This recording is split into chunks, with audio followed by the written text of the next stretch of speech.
A CPMI do 8 de janeiro terá reuniões das terças e quintas. Mais de 200 requerimentos estão previstos para serem votados nos próximos dias. O Bruno Pinheiro já nos antecipou um pouco esse assunto e vai ter mais detalhes. Ô Bruno, você falou de uma velocidade mais acelerada para poder dar conta de tanto requerimento assim.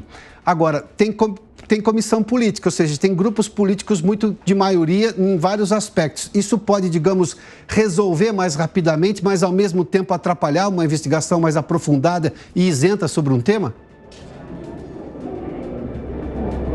Exatamente, porque se acelerar sobre uma investigação, um outro assunto acaba ficando esquecido. É importante ressaltar que existem diversos requerimentos com o mesmo objetivo, com a mesma linha de investigação. Então, hoje, cerca de 840 requerimentos, alguns são repetidos. E aí é necessário entender o que é de urgência e, de fato, analisar neste momento inicial. A oposição ainda acha que é necessário instalar uma subcomissão. Assim, eles vão conseguir acelerar esse ritmo de uma CPMI que vai começar efetivamente amanhã, a reunião número 1, que vai analisar esses requerimentos. Entre esses assuntos, estava na agenda um requerimento sobre informações que estão em sigilo no STF. O deputado Arthur Maia achou que seria muito melhor realizar essa visita ao ministro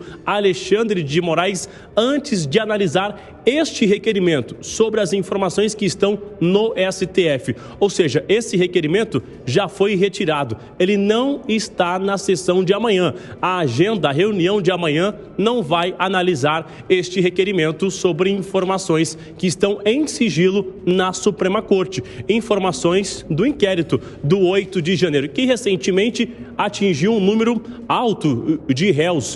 1.142, ou seja, 90% já foram julgados e já se tornaram réus. Então, outros requerimentos serão analisados amanhã. Agora, a oposição chegou a se revoltar achando que não havia nenhuma necessidade de visitar Alexandre de Moraes antes de analisar um requerimento. Os diversos senadores acharam que isso era uma autonomia do Senado analisar sem avisar a Suprema Corte. Então, amanhã, requerimentos, igual eu disse, sobre esses ônibus que foram alugados. Se houve um tipo de enriquecimento com esse aluguel de ônibus e ainda sobre essa agenda de Lula em Araraquara. Uma agenda que não havia sido divulgada, aconteceu no 8 de janeiro, no mesmo horário que a invasão acontecia aqui na capital federal, viu? Muito obrigado, Bruno. Vale só lembrar que este caso, até pela posição política do governo, que antes não queria essa CPMI de jeito nenhum, deixa muito claro que tem muita coisa que precisa ser investigada. E depois passou a querer, o que também demonstra claramente que muita coisa precisa ser investigada, o porquê dessa mudança de opinião. Esse é só o fato político. A questão do Supremo Tribunal Federal e todos esses presos é que os advogados têm feito menção e têm reclamado aqui, nós já trouxemos vários deles aqui com esse tipo de depoimento, trazendo luz a esse assunto, porque há um certo obscurantismo jurídico no país hoje, porque não se sabe exatamente qual é a regra, qual é a lei que vale, porque tem havido reinterpretações da Constituição, o que era pacificado deixa de ser pacificado e ganha uma nova versão no julgamento do Supremo Tribunal Federal, pelas Cortes Superiores, também no Tribunal Superior Eleitoral e por aí vai, ou mesmo no STJ, em casos de crimes comuns. Fato é que a gente está vendo aqui, essas pessoas, por exemplo, elas não têm prerrogativa de foro, a tese principal que não deveriam estar sendo julgadas no Supremo Tribunal Federal, sem contar que não houve individualização na acusação.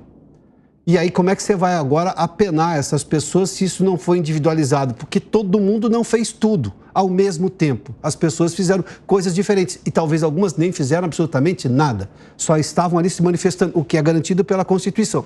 O que não é previsto e nem garantido pela Constituição, e sim merece punição, é depredação.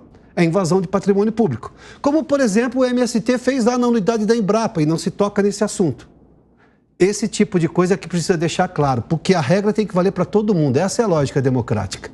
E lei precisa ter previsão.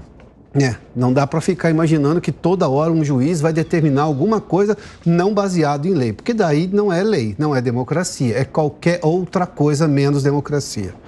A gente vai acompanhar esse caso porque essa CPMI só está começando.